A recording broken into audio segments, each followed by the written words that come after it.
Welcome to Religion Story YouTube channel. Don't forget to like, comment, and subscribe. Thank you. In the heart of a grand building hosting the International Conference on Religion and Science in a bustling metropolis, hundreds of scientists, theologians, and religious leaders from around the world gathered. This event was designed as an interfaith dialogue forum aimed at bridging the understanding between faith and science.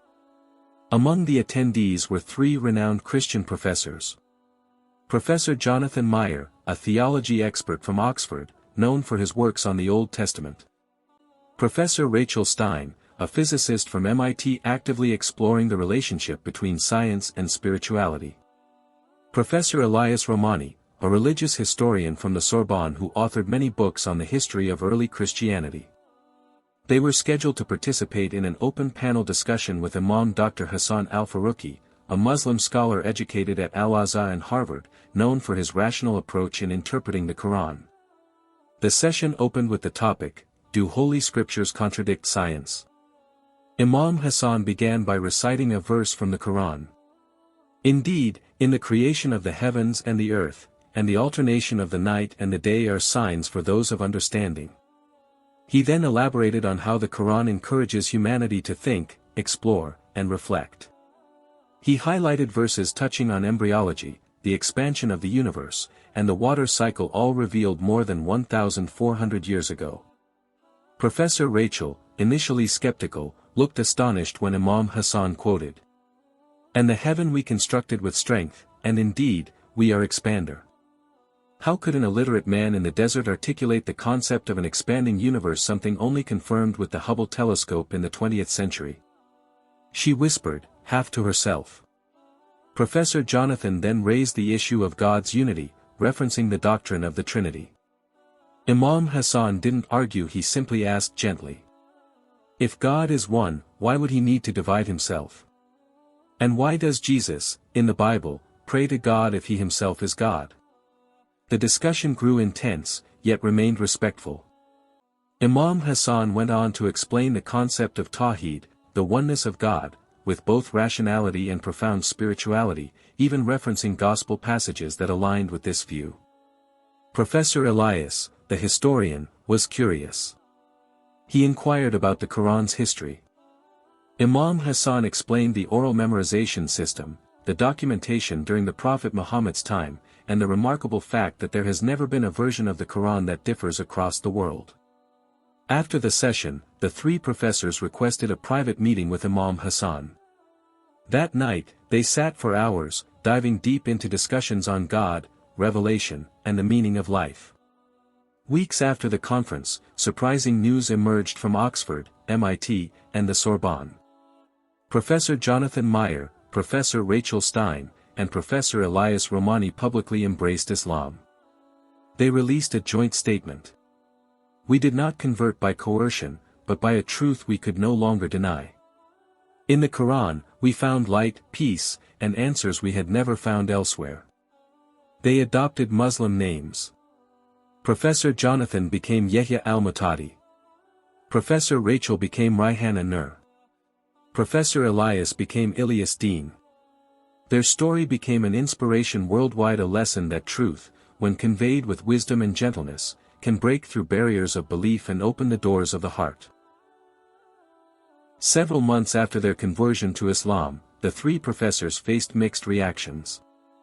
In academic circles, their decision came as a shock. Many of their colleagues questioned, ridiculed, or even attempted to debate their spiritual choice. Yet Professor Yahya al-Muhtadi, formerly Jonathan Meyer, remained calm. He wrote a scholarly article titled "The Coherence of Quranic Revelation and the Monotheistic Message," published in an international theology journal. In it, he objectively compared the contents of the Old Testament with the Quran. The article not only opened the eyes of many scholars but also sparked a wave of discourse across European campuses. Meanwhile, Professor Raihana Nur, formerly Rachel Stein, became the keynote speaker at a physics symposium in Germany. In her speech, she stated, "Science taught me about order, laws, and the beauty of the universe. Islam showed me who created it all." She began hosting an online lecture series titled Science and Tawheed, which quickly attracted thousands of science students worldwide. Professor Ilyas Din, formerly Elias Romani, returned to his research on the history of Semitic religions. In his latest book, The Last Testament, Why I Embraced Islam, he explained in detail how the Quran continues and perfects the messages of the previous prophets. The book became a bestseller in France, Germany, and Turkey. A year later, Geneva once again hosted an interfaith conference. This time, the atmosphere was different. Imam Hassan al-Faruqi was invited back not as a participant, but as the keynote speaker. To everyone's surprise, the three professors now sat beside him not as guests or intellectual opponents, but as companions in faith. In that forum, Imam Hassan declared, "We are not here to win debates. We are here to free the mind from error and the heart from darkness. The light of truth can only enter when we open two windows, honesty and humility." Applause filled the hall not for the eloquence of the speech, but because its sincerity resonated deeply. By the end of the conference, 5 other participants, a lecturer, a researcher, and a young bishop from South America, expressed their desire to study Islam more deeply. Some time later, the 3 professors wrote an open letter to the Muslim community, published in various Islamic media outlets. To our newly found brothers and sisters in faith, we come from a world that once viewed Islam with suspicion. But as we drew closer, we found Islam was not a religion of violence or darkness as often portrayed. We discovered the Quran to be an unextinguishable light, and the Prophet Muhammad to be an eternal example. So protect your religion with knowledge, manners, and compassion. For today, many seek the truth, but do not know where to ask. Now, the 3 professors have dedicated their lives to intellectual dawah, conveying Islam through reason, knowledge, and love. They visit campuses, publish books, and foster interfaith dialogues. And Imam Hassan? He returned to his homeland, smiling in prayer, for he knew his duty was never to convert people but simply to convey the truth with wisdom. Because guidance belongs only to Allah. And that night, the stars above Geneva seemed to shine brighter than ever. A few months after the second conference, the 3 professors received an invitation from a prominent Islamic university in Indonesia. They were asked to be keynote speakers at an international seminar entitled Islam and Science, Uniting Faith and Reason in the Modern Era. Their arrival was warmly welcomed. Thousands of students filled the university hall. Both local and international media covered the event. Amid the peaceful tropical atmosphere, their passion only grew stronger. At the podium, Professor Raihana Nur spoke with a firm voice. "I used to think God was abstract and religion just tradition. But now I know, Islam is not merely a belief, it is a logical and living system of life." She then explained how the laws of nature reflect the perfection of Allah's creation. Engineering and science students looked mesmerized, some even shed tears. Professor Ilyas Din gave a lecture on the role of Muslims in the history of science, from Ibn Sina and al-Khwarizmi to al-Biruni and Ibn Khaldun. The modern world could not stand without the foundation of Islamic science. And now, it is Muslims who must rise again with knowledge, not just nostalgia. Professor Yahya al-Matadi took a more spiritual approach. He spoke about the beauty of prayer, Shalat, the Quran, and the tranquility he felt every night reading Surah Al-Mulk. "I have read countless books. But only one book has made me cry when reading it over and over. The Quran is not just to be read. It speaks to you. It touches your soul." But their journey was not without hardship. In their home countries, slander and pressure arose. Some universities revoked honorary titles. Secular media labeled them traitors to rationality. Yet none of them wavered. The 3 supported one another and continued writing, speaking, and engaging in dialogue with one intention, not to change the world, but to illuminate the hearts of those who are searching. One night in Jakarta, they reunited with Imam Hassan al-Faruqi, who was also in Indonesia for scholarly discussions. During a humble dinner at a scholar's home, Imam Hassan looked at them with teary eyes and said, "You are the answers to long, unheard prayers. You once came to me with questions, now you give answers to many souls who have lost their way. That night they prayed together, in a modest home filled with warmth. Tears fell in long prostration. 1 year later, more than 40 scientists, professors, and non-Muslim students from various countries followed the path of the three professors. Some came from Germany, Brazil, Japan, even Israel. Each had their own story. But one thing was the same, all had encountered the work or lectures of Professor Raihana, Professor Yehya, or Professor Ilyas. One of them, a neurologist from Canada, said, "At first, I just wanted to prove that Islam didn't make sense. But I fell in love with its logic and was immersed in its beauty." Not long after, sad news came. Imam Hassan al-Faruqi passed away at the age of 74, in Medina, after performing Umrah. In his will addressed to the three professors, it was written, "If I die, do not weep for me. Continue the light. Spread the Quran not through anger, but through character and knowledge. One soul touched by truth is worth more than 1,000 fruitless debates." They wept reading the letter. But they also rose stronger. They went on to establish Darul Nur International, a Dawah institute based on research and education, spreading Islam to campuses and intellectual forums around the world.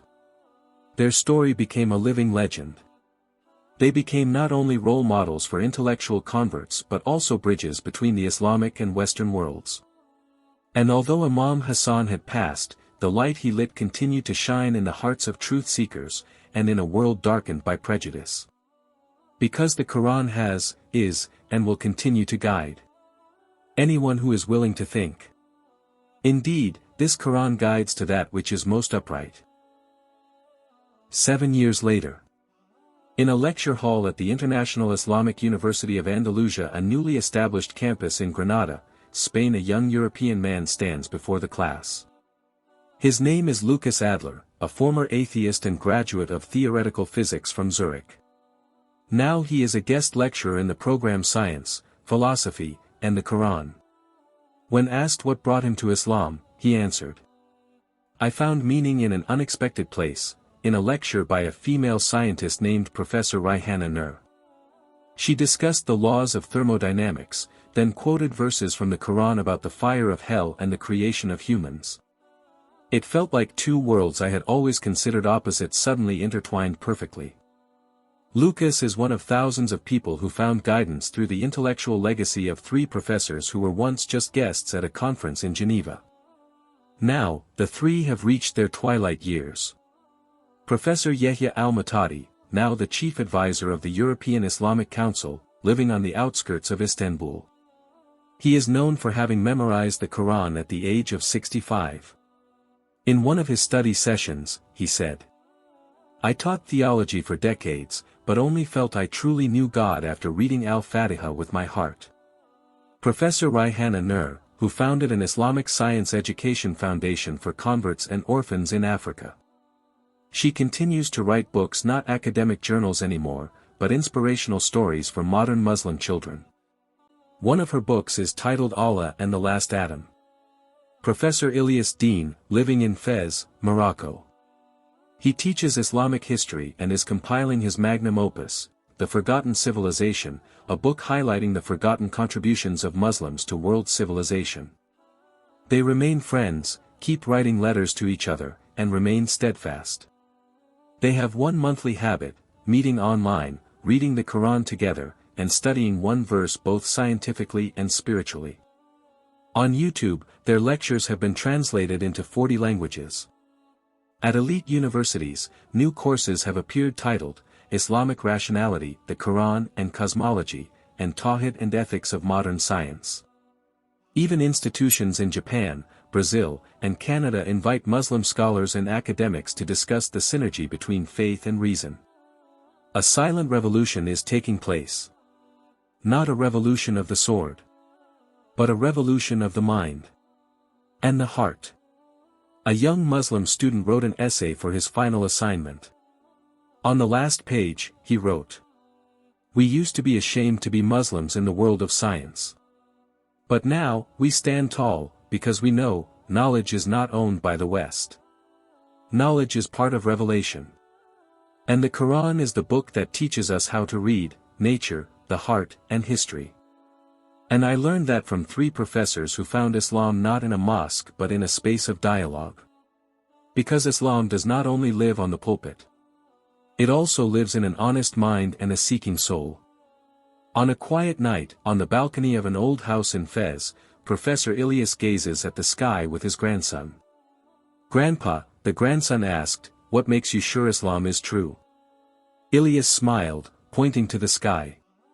"Because when I read the Quran, the sky is no longer silent. It speaks to me. And I know only the truth can make the sky, knowledge, and my heart speak the same language."